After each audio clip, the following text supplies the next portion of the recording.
Hello विद्यार्थी मित्रांनो, welcome to digital classroom of R Agastikaran institute. तर विद्यार्थी मित्रांनो, आज आपण 10वी स्टेट बोर्डचा तुम्हाला जसं की बोर्डवर दिसतंय पायथागोरस थेरम या चॅप्टर बद्दल थोडंसं डिस्कस करणार आहे। तर विद्यार्थी मित्रांनो, पायथागोरस थेरम हे काही तुमच्यासाठी नवीन नाही। जवळपास मला वाटतं 7वी 8वी पासून आपण पायथागोरस थेरम बद्दल शिकत असतो। मग आता पायथागोरस थेरम सांगतो काय, तर आपल्या सगळ्यांना माहिती आहे, in a right angle triangle the square of hypotenuse is equal to the sum of squares of remaining two sides। म्हणजे काय असतं, समजा एक राईट अँगल ट्रायंगल आपल्याकडे आहे। समजा असा एक राईट अँगल ट्रायंगल आपण घेतला। या राईट अँगल ट्रायंगल समजा आपण नामकरण केले एबीसी ट्रायंगल, ठीक आहे। आणि बी ठिकाणी समजा हा राईट अँगल आहे। मग त्याच्यामध्ये हायपोटेन्यूस कुठला झाला, तर आपल्याला माहिती आहे 90 डिग्रीचा अँगल बी आहे। बीच्या अपोजिट साइड काय असते, हायपोटेन्यूस। म्हणजे मित्रांनो एसी साइड झाली तर काय, हायपोटेन्यूस। मग आता हा पायथागोरस काय सांगतो की या राईट अँगल ट्रायंगल मध्ये जो हायपोटेन्यूस असेल, हायपोटेन्यूस कोण झाला, मग इथं एसी झाला। तर मग हा हायपोटेन्यूस एसी जो आहे ना, याचा जो स्क्वेअर असतो, याच्या स्क्वेअरची व्हॅल्यू ही याच्या उरलेल्या दोन साइड आहे। म्हणजे काय, त्याला की आपण हाईट अँड बेस सुद्धा म्हणू शकतो। ज्या की आपल्या ट्रायंगल एबीसी मध्ये काय दिसतंय, एबी आणि बीसी दिसतंय।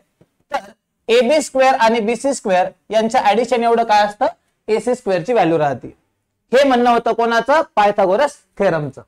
म्हणजे काय, एक राईट अँगल ट्रायंगल आहे, त्या राईट अँगल ट्रायंगल मधला जो हायपोटेन्यूस असेल, त्या हायपोटेन्यूसच्या स्क्वेअरची व्हॅल्यू, लक्षात घ्या बरं मी काय म्हणतोय, हायपोटेन्यूसच्या स्क्वेअरची व्हॅल्यू, ही व्हॅल्यू जी आहे ही उरलेल्या ज्या दोन साइड आहे, जसं की इथं एबी आणि बीसी आहे, या दोन्ही साइडच्या स्क्वेअरच्या ऍडिशन एवढी आहे। म्हणजे काय, AC square is equal to AB square plus BC square. तर हा स्टेटमेंट देतो आपल्याला कोण, पायथागोरस थेरमचा। हे तर लक्षात। मग इथे बघा तुम्हाला दिसतंय एबीसीच्या ऐवजी जर आपण पीक्यूआर ट्रायंगल घेतला असता, त्याच्यामध्ये कुठला अँगल आपल्याला 90 डिग्री दिसतोय, तर क्यू अँगल 90 डिग्री दिसतोय, बरोबर आहे। मग क्यू अँगल जर का 90 डिग्रीचा असेल बाळांनो, तर हायपोटेन्यूस कोण होईल, पीआर हायपोटेन्यूस होईल। आणि पीआर जर का हायपोटेन्यूस झाला, तर मग आपण काय म्हणू शकतो, इथं पी आर चा स्क्वेअर इज इक्वल्स टू, म्हणजे उरलेले दोन साइड आहे कोणत्या कोणत्या, एक पीक्यू दिसते आणि दुसरी क्यू आर दिसते, तर या दोन साइडच्या स्क्वेअरचे ऍडिशन एवढा असेल। म्हणजे रिझल्ट काय भेटेल मित्रांनो, P R square equals to P Q square plus Q R square. तर असा रिझल्ट इथं आपल्याला कोण देईल, पायथागोरस थेरम देईल। तर हा एकदम बेसिक क्रायटेरिया आहे, जो की तुम्हाला सगळ्यांना माहिती पण आहे, आणि याच्यावरती आपल्याला काही क्वेश्चन पण करायचे आहे। तर आय होप तुमचं पुन्हा एकदा लक्षात आलं असेल की नेमकं पायथागोरस थेरमचं स्टेटमेंट काय राहतं। तर राईट अँगल ट्रायंगल मध्ये जो हायपोटेन्यूस असेल, त्या हायपोटेन्यूसचा स्क्वेअर जो आहे, तो हायपोटेन्यूसचा स्क्वेअर हा रिमेनिंग टू साइडच्या स्क्वेअरच्या ऍडिशन एवढा असतो। मग आता या पीक्यूआर ट्रायंगल मध्ये जर समजा आता आपण बघा, हे जे क्यू आर आहे याला समजा पी आर ला जर आपण काय कन्सिडर केलं, इथं बघा हे जे पीक्यूआर दिसतंय ना, पी अँगल समोरची साइड, म्हणजे बघा एबीसीच्या ऐवजी जर आपण जसं ते तुम्हाला पीडीएफ मध्ये दिसतंय बघा, पीक्यूआर जर याचं नामकरण केलं या ट्रायंगलचं, समजा हा पी राईट अँगल कुठे रे, राईट अँगल आहे क्यू ला, आणि इथं आहे आर। मग पी साइडची समोर, पी अँगलच्या समोर साइड आपण स्मॉल पी घेतलं, आर अँगल समोरची साइड स्मॉल आर घेतलं, आणि क्यू अँगलची समोरची साइड स्मॉल क्यू घेतली। तर इथं स्टेटमेंट काय बनेल मित्रांनो, तर इथं जे स्टेटमेंट बनल आपलं, इथं स्टेटमेंट बनणार आहे काय, हायपोटेन्यूस कोण, Q square is equals to hypotenuse, अरे अरे अरे काय होतंय बाळा, hypotenuse Q square is equals to, जर राहिलेल्या दोन साइड आहे कोणत्या कोणत्या पहा बरं, ही क्यू आर म्हणजे पी आणि पी क्यू म्हणजे आर, म्हणजे काय बनणार रे, P square plus Q square बनन। तर असा रिझल्ट काय होतो आपल्याला इथं पायथागोरस थेरम मध्ये बघायला मिळतो। सो आय होप पुन्हा एकदा तुमच्या हे लक्षात आलं असेल की पायथागोरस थेरमचं नेमकं जे स्टेटमेंट राहतं त्याच्यावरून आपण काय कन्क्लुजन काढतो। तर पुन्हा एकदा मी सांगतोय, लक्षात घ्या, हायपोटेन्यूस जो असेल त्याचा जो स्क्वेअर आहे तो काय असतो, उरलेल्या ज्या दोन साइड आहे त्या साइडच्या स्क्वेअरचे ऍडिशन एवढा असतो। या स्टेटमेंटला आपण या रिझल्टला आपण म्हणणार पायथागोरस थेरमचं स्टेटमेंट। आले लक्षात। त्यानंतर आता हे खूप बेसिक क्रायटेरिया आहे। आता इथं जे आपल्याला बघायचं ते पुढचा पॉइंट बघा, आता आपला पायथागोरस थेरम नंतर पायथागोरस थेरमच्याच बेसवरती एक पुढचा क्रायटेरिया आपल्याला बघायचा आहे मित्रांनो, ज्याला आपण म्हणतो, तर मित्रांनो जे पायथागोरस थेरमचा आता आपण स्टेटमेंट बघितलं, याच्याच बेसवरती आपल्याला आता एक पॉइंट बघायचा आहे जो की आपल्याला 10th मध्ये महत्वाचा आहे आणि तो पॉइंट आहे मित्रांनो पायथागोरियन ट्रिपलेट. पायथागोरियन ट्रिपलेट आणि याच्यावरती आपल्याला क्वेश्चन आता 10th मध्ये करायचे आहेत. पायथागोरियन ट्रिपलेट, हे पायथागोरियन ट्रिपलेट नेमकं काय भानगड आहे ते आता आपल्याला बघायचंय. तर बघा डेफिनेशन बघा काय म्हणतंय Pythagorean triplet. In a triplet of natural number. Triplet माहिती ना, ट्रिपलेट म्हणजे काय असतं, 3 number. In a triplet of natural number if the square of the largest number is equal to the sum of squares of remaining 2 numbers. म्हणजे काय, जो 3 number मधला जो लार्जेस्ट नंबर असेल, जो बिगर नंबर असेल, त्याचा जो स्क्वेअर आहे, the square of largest number is equal to the sum of squares of remaining 2 numbers. म्हणजे मोठ्या नंबरचा जो स्क्वेअर असेल त्याची व्हॅल्यू इक्वल पाहिजे कशाच्या बाळांनो, तर sum of squares of remaining 2 numbers. जे उरलेले 2 नंबर आहे त्यांच्या स्क्वेअरच्या ऍडिशन एवढं काय पाहिजे, मोठ्या नंबरची व्हॅल्यू यायला पाहिजे. आणि जे 3 नंबर ही कंडिशन सॅटिस्फाय करतील त्या 3 नंबरला काय म्हणणार बाळांनो, आपण पायथागोरियन ट्रिपलेट म्हणणार. येते लक्षात मला काय म्हणायचं, तर म्हणजे असे 3 नंबर समजा, बघा मला काय म्हणायचं लक्षात घ्या. 3 असे नंबर समजा एबीसी 3 नंबर आहे.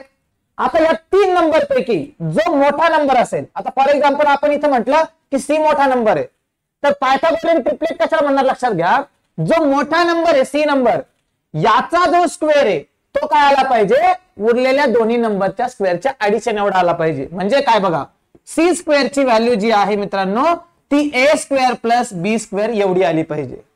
आणि जे 3 नंबर एबीसी अशी कंडिशन सॅटिस्फाय करतील या 3 नंबरला आपण काय म्हणणार, पायथागोरियन ट्रिपलेट म्हणणार.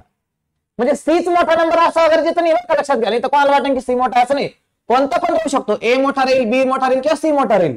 मी काय म्हणतो बघा, जो कुठला मोठा नंबर असेल ना त्याच्या स्क्वेअरची व्हॅल्यू ही उरलेल्या दोन्ही नंबरच्या स्क्वेअरच्या ऍडिशन एवढी यायला पाहिजे.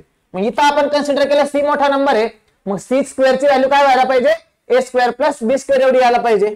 जर समजा ए मोठा असता तर ए स्क्वेअर इक्वल टू काय झाला असतं, मग बी स्क्वेअर प्लस सी स्क्वेअर झाला असतं. किंवा जर समजा बी मोठा आहे तर मग काय बनलं असतं रे, B square equal to A square plus C square बनलं असतं. आणि त्या 3 नंबरला जे 3 नंबर काय करतील, ही कंडिशन सॅटिस्फाय करतील त्या 3 नंबरला आपण काय म्हणणार मित्रांनो, पायथागोरियन ट्रिपलेट म्हणणार. आय होप तुमच्या लक्षात आला असेल पायथागोरियन ट्रिपलेट नेमकं काय भानगड आहे. थोडक्यात काय, 3 नंबर मध्ये असं रिलेशन फॉलो व्हायला पाहिजे, मोठ्या नंबरचा स्क्वेअर हा उरलेल्या दोन्ही नंबरच्या स्क्वेअरच्या ऍडिशन एवढा यायला पाहिजे. अशा 3 नंबरला आपण काय म्हणणार, पायथागोरियन ट्रिपलेट म्हणणार. आले लक्षात. आता फॉर एक्झाम्पल बघा मित्रांनो, 3 नंबर आपण घेतले 11, 60 आणि 61. काय चेक करायचं आपल्याला, चेक करायचं हे 3 नंबर पायथागोरियन ट्रिपलेट फॉर्म करतील का नाही करणार. मग काय म्हटलं तर आपण जे 3 नंबर दिसत आहेत त्यामध्ये काय करायचं, मोठा नंबर उचलायचा. मोठा नंबर कोण आहे इथं, तर मोठा नंबर आहे बाळांनो 61. मोठा नंबर उचलून काय करायचं, त्याचा स्क्वेअर करायचा. मग 61 चा स्क्वेअर किती होतो, तर 61 चा स्क्वेअर होतो मित्रांनो 3721, 3721. मग आता नंतर काय करायचं बघा, मोठ्या नंबरचा स्क्वेअर करून आपण मोठा नंबर त्याचा स्क्वेअर करून बाजूला ठेवला. नंतर काय करायचं, जे उरलेले नंबर आहे, उरलेलं कोण कोण आहे, एक 11 आहे आणि एक 60 आहे, यांच्या स्क्वेअरची नंतर काय करायची, ऍडिशन घ्यायची. मग आता यांच्या स्क्वेअरची ऍडिशन काय होईल बघा, एक कोण आहे 11, 11 चा स्क्वेअर प्लस 60 चा स्क्वेअर इज इक्वल्स टू 11 चा स्क्वेअर किती होतो, तर 11 चा स्क्वेअर होतो 121 आणि 60 चा स्क्वेअर तर आपल्याला माहिती आहे 6 36 आणि 2 0 पुढे कॅरी येतील. म्हणजे किती होईल मित्रांनो, तर हे होईल 3721. म्हणजे लक्षात आलं तुमच्या मी मला काय म्हणायचं, तर बघा बाळांनो 11 चा स्क्वेअर आणि 60 चा स्क्वेअर यांच्या स्क्वेअरची ऍडिशन मिळाली किती रे, 3721. आणि आपला जो मोठा नंबर होता त्याचा स्क्वेअर पण किती होता, 3721 होता. म्हणजे इथं काय झालं बघा, या 3 नंबरनं बाळांनो 11, 60 आणि 61 न जो मोठा नंबर आहे त्याचा जो स्क्वेअर आहे त्याच्या स्क्वेअरची व्हॅल्यू उरलेल्या दोन्ही नंबरच्या स्क्वेअरच्या ऍडिशन एवढी आली, जी की आपल्याला दिसतीये. म्हणजे बघा या 3 नंबरनं काय केलं, तर ह्या 3 नंबरनं मित्रांनो पायथागोरियन ट्रिपलेट फॉर्म केलं असं आपण म्हणणार. कंडिशन काय होती आपली, लगेच कंडिशनवर या. कंडिशन काय होती, मोठ्या नंबरचा स्क्वेअर हा काय असला पाहिजे, उरलेल्या दोन्ही नंबरच्या स्क्वेअरच्या ऍडिशन एवढा असला पाहिजे. आणि आपल्याला दिसतंय मोठ्या नंबरचा जो स्क्वेअर आहे तो काय मित्रांनो उरलेल्या दोन्ही नंबरच्या स्क्वेअरच्या ऍडिशन एवढा येऊन गेला. म्हणजे इथं आपण म्हणू शकतो की 11,60,61 हे काय आहे बाळांनो, तर हे पायथागोरियन ट्रिपलेट आहे. पायथागोरियन ट्रिपलेट आहे. तर आय होप की तुम्हाला पायथागोरियन ट्रिपलेट नेमकं काय भानगड आहे हे बाळांनो आता काय करता येईल, चेक सगळ्यांना करता येईल. बघा परत एकदा सांगतो काय भानगड येतं. सगळ्यात मोठा नंबर उचलायचा, त्याचा स्क्वेअर करायचा आणि बाजूला ठेवायचं. बघा एकदम सिंपली वे न सांगतोय मी, सिंपल वे न. सगळ्यात मोठ्या नंबरचा स्क्वेअर करून बाजूला घ्यायचा, त्यानंतर जे उरलेले दोन नंबर आहे त्यांच्या स्क्वेअरची ऍडिशन करायची, आणि ही ऍडिशन जर काय एवढी आली, मोठ्या नंबरच्या स्क्वेअर एवढी आली, तेव्हा आपण काय म्हणणार की हे तीन नंबर काय फॉर्म करताय, तर पायथागोरियन ट्रिपलेट फॉर्म करताय. आलं लक्षात? मग आता एक एक्झाम्पल मी तुम्हाला करून दाखवतो. बघा अजून एक करून दाखवतो, अजून एक एक्झाम्पल मी तुम्हाला इथे करून दाखवतो. बघा त्यानंतर उरलेले काही तुम्हाला मी एक्सरसाइज देतो घरी करायला. अजून एक्झाम्पल घेऊ आपण.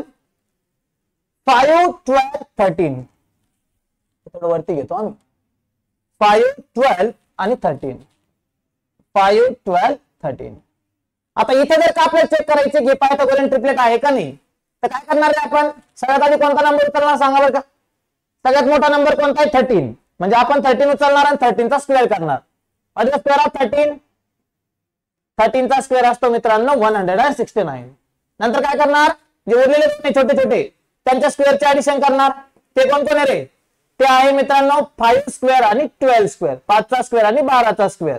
किती होईल रे, 5 चा स्क्वेअर किती होतो 25, 12 चा 144. ऍडिशन केल्यावर किती मिळेल, तर ऍडिशन केल्यावर मिळेल मित्रांनो 169. म्हणजे इथं पण बघा रे 13 चा स्क्वेअर होता 169 आणि 5 चा स्क्वेअर आणि 12 चा स्क्वेअर यांची ऍडिशन पण किती झाली, 169 झाली. म्हणजे इथं पण काय झालं, जो मोठा नंबर आहे त्याचा स्क्वेअर हा उरलेल्या दोन्ही नंबरच्या स्क्वेअरच्या ऍडिशन एवढाच मिळाला. आणि इथं काय म्हणणार मग आपण आता, मग इथं आपण म्हणणार की जे 5, 12 आणि 13 आहे हे सुद्धा काय फॉर्म करताय, तर हे सुद्धा काय आहे, पायथागोरियन ट्रिपलेट आहे. Pythagorean triplet. तर आहे तुमच्या लक्षात आलं असेल पायथागोरियन ट्रिपलेट कुठलं असतं आणि कुठलं नसतं. तर बघा विद्यार्थी मित्रांनो, 2023 ला का 2024 ला बघा मला एक्झॅक्टली आठवत नाहीये, पण कुठल्या तरी एका वर्षामध्ये ना एक तुम्हाला डेट दिली होती बघा अशी.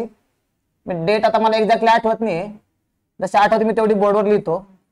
4 ऑप्शन तुम्हाला असे होते. ए ऑप्शन होता 12, 7, 25. बी मध्ये होतं 7, 7, 25. सी मध्ये 21, 7, 25 आणि डी ऑप्शन मध्ये होतं 24, 7, 25. आता एक्झॅक्टली अशाच होत्या का माहित नाही, पण अशा काही डेट तुम्हाला दिल्या होत्या बघा. आणि तुम्हाला विचारलं होतं, म्हणजे बघा 2023 का 24 चा बोर्डचा क्वेश्चन बरं काय, एमसीक्यू तुम्हाला आला होता 1 मार्क साठी. या 4 डेट पैकी कुठली डेट आहे ना पायथागोरियन ट्रिपलेट शो करते आपल्याला दाखवायचं होतं. मग आता बघा इथे तुम्हाला 2 गोष्टी महत्वाच्या आहे. एक म्हणजे काय, तुम्हाला हे कळलं पाहिजे की पायथागोरियन ट्रिपलेटचा नेमका कन्सेप्ट काय, आणि दुसरं म्हणजे तुम्हाला डेट पण नीट प्रॉपरली रीड करता आली पाहिजे. तर बघा जनरली जी डेट आपण राईट करतो ना, सुरुवातीला काय असतं रे, इथं डेट असते, इथं मंथ आणि इथे इयर असतं. तर अशा फॉर्म मध्ये ही डेट आपल्याला रीड करून पायथागोरियनचा कन्सेप्ट इथं लावावा लागेल ट्रिपलेटचा. तर बघा आता पायथागोरियन ट्रिपलेट काय सांगतो आपल्याला, तर पायथागोरियन ट्रिपलेट सांगतो जो मोठा नंबर आहे त्याचा स्क्वेअर हा उरलेल्या दोन्ही नंबरच्या स्क्वेअरच्या ऍडिशन एवढा आला पाहिजे. मग आता पहिली डेट जर आपण ऑब्झर्व केली बघा, पहिली डेट जर आपण ऑब्झर्व केली तर पहिल्या डेट मध्ये मोठा नंबर कुठला दिसतो 25. 25 जर आपण स्क्वेअर केला तो किती होईल रे 625. उरलेले दोन नंबर काय 12 आणि 7 त्यांच्या स्क्वेअरचे ऍडिशन घ्या. 12 स्क्वेअर प्लस 7 स्क्वेअर. 12 चा स्क्वेअर किती 144. 7 चा स्क्वेअर 49. जर आपण ऍड केलं किती होईल 9, 4, 13, 4, 4, 8 आणि 1 9 आणि 1 म्हणजे 193, 625 एवढे येते का, नाही येते. म्हटल्यावर ही जी डेट आहे ही डेट पायथागोरियन ट्रिपलेट शो करणार नाही. सेम चेक करा बी ऑप्शन साठी. आता बी मध्ये पण काय मोठा नंबर 25 आहे, म्हणजे त्याला आपल्याला बघायची गरज नाहीये. आता इथे एमसीक्यू बघा, म्हणजे आपल्याला डिटेल काही सोल्युशन द्यायची गरज नाहीये, फक्त आपल्याला चेक करावं लागेल कुठलं फॉलो होतं आणि कुठलं फॉलो होत नाही. मग इथं परत दगडासारखं 25 चा स्क्वेअर परत काढत बसू नका. डायरेक्ट या दोघांचा स्क्वेअर केला तर काय येईल 749 याचा 6 to 5 पर्यंत दूर पर्यंत संबंध नाहीये, म्हणजे हे पण असं असायचा चान्स नाहीये. याला बघा 25 ऑलरेडी माहिती आहे, 21 चा स्क्वेअर माहिती किती होत होतं, तर 21 चा स्क्वेअर होतो 441, 7 चा स्क्वेअर 49, याचे ऍडिशन किती होईल रे 9 आणि 1 10, 9 आणि हे 490, म्हणजे हे पण काय होत नाही, ही डेट पण पायथागोरन ट्रिपलेट शो करत नाही. मग आता तसंही आपल्याला कळतंय, पहिले 3 फॉलो नाही केलं म्हणजे ऑफकोर्स लास्ट वाला करणारच आहे, किंवा तुम्ही डायरेक्टली लास्ट चेक पण करा. तसं मोठा नंबर आपल्याला माहिती आहे किती 25, त्याचा स्क्वेअर 6 to 5, उरलेल्या दोघांच्या स्क्वेअरचे ऍडिशन करा. 24 चा स्क्वेअर प्लस 7 चा स्क्वेअर, 24 चा स्क्वेअर होईल 576, 7 चा स्क्वेअर होईल 49 आणि दोघांची ऍडिशन केली तर किती होते रे 6 to 5 होती. तर आय थिंक तुमच्या लक्षात आलं असेल की पायथागोरन ट्रिपलेटचा नेमका कन्सेप्ट काय. तर बघा काय म्हटलं आपण, जो मोठा नंबर आहे त्या मोठ्या नंबरचा स्क्वेअर जो आहे तो उरलेल्या दोन्ही नंबरच्या स्क्वेअरच्या ऍडिशन एवढा जर का आला तर आपण म्हणणार ते 3 नंबर काय शो करताय, पायथागोरन ट्रिपलेट शो करताय. अदरवाइज आपण म्हणणार की हे 3 नंबर आहेत जे रिलेशन फॉलो करणार नाही. कोणता, मोठ्या नंबरचा स्क्वेअर हा उरलेल्या दोन्ही नंबरच्या स्क्वेअरच्या ऍडिशन एवढा जर आला नाही तर आपण म्हणणार हे 3 नंबर पायथागोरन ट्रिपलेट शो करत नाही. तर आय थिंक या डेट मध्ये तुमच्या लक्षात आलंय, इथं आणि इथं म्हणजे वरच्या 3 ऑप्शन मध्ये काय होत होतं रे, तर वरच्या 3 ऑप्शन मध्ये या दोघांची स्क्वेअरची ऍडिशन त्याच्यावर येत होती का नाही. आणि डी मध्ये काय झालं मित्रांनो, तर डी मध्ये एक्झॅक्ट फॉलो झालं, 24 चा स्क्वेअर आणि 7 चा स्क्वेअर यांच्या स्क्वेअरची ऍडिशन एक्झॅक्टली केवढी आली रे 25 च्या स्क्वेअर एवढी आली, आणि म्हणून आपण म्हणणार की डी ऑप्शन काय होईल इथं आपलं करेक्ट होईल. तर आलं लक्षात. तर असेच क्वेश्चन तुम्हाला काय होतील पायथागोरन ट्रिपलेट वरती एक्झाम मध्ये बघायला मिळू शकतात. तर कन्सेप्ट लक्षात ठेवा फक्त काय आहे, एकदम इझी कन्सेप्ट आहे. मोठा नंबर उचलायचा, स्क्वेअर करायचं आणि जे उरलेले नंबर आहे त्यांच्या स्क्वेअरची ऍडिशन करता मोठ्या नंबरच्या स्क्वेअर एवढी आली तर आपण म्हणणार ते 3 नंबर काय फॉलो करतात, पायथागोरन ट्रिपलेट फॉलो करतात. अदरवाइज आपण म्हणणार पायथागोरन ट्रिपलेट इथं फॉलो होत नाही. आय होप तुमच्या लक्षात आलं असावं. तर 2-3 एक्झाम्पल बघा इथं आपण सॉल्व्ह केलेत. आता 2-3 एक्झाम्पल मी काय करतो तुम्हाला एक्सरसाइजला देतो, ते तुम्ही घरी करायचे आहेत. इथं मी राईट करून देतो, तर तुम्ही नंतर स्क्रीनशॉट काढून घ्या. पुढचे बघा एक्सरसाइज साठी 3, 4, 5 तुम्हाला चेक करायचे काय पायथागोरन ट्रिपलेट फॉलो होतं का नाही होत. सेकंड आहे 8, 15, 17, 8, 15, 17. त्यानंतर आहे 10, 11, 12, 10, 11 आणि 12. आणि फोर्थ एक्झाम्पल आहे 1, 2, 3. तर या 4 ट्रिपलेट मध्ये तुम्हाला चेक करायचं आहे या 4 ट्रिपलेट मध्ये कुठले पायथागोरन ट्रिपलेट आहेत आणि कुठले पायथागोरन ट्रिपलेट नाहीये. तर आज आपण बघितलं काय काय बघितलं बघा. सुरुवातीला आपण बघितलं पायथागोरस थेरमचा नेमका कन्सेप्ट काय आहे, पायथागोरस थेरम नेमका कुठं फॉलो होतो, आणि त्यानंतर जो पायथागोरस थेरम आहे त्याच्या बेसवरती ज्या पॉइंटवरती आपल्याला 10th मध्ये क्वेश्चन बघायला मिळणार आहे तो आपला पॉइंट म्हणजे पायथागोरन ट्रिपलेट. पायथागोरन ट्रिपलेट नेमका कन्सेप्ट काय आहे, त्याच्यावरती क्वेश्चन कसे बनणार आणि जे क्वेश्चन आपल्याला बनतील ते क्वेश्चन आपण टॅकल कसे करणार या कन्सेप्ट बद्दल आज आपण डिस्कस केलेलं आहे. तर आय थिंक आजच्या लेक्चर मध्ये आपण थांबू इथं, उरलेलं जे आहे ते नेक्स्ट लेक्चर मध्ये कंटिन्यू करू. ठीक आहे, चलो थँक्यू.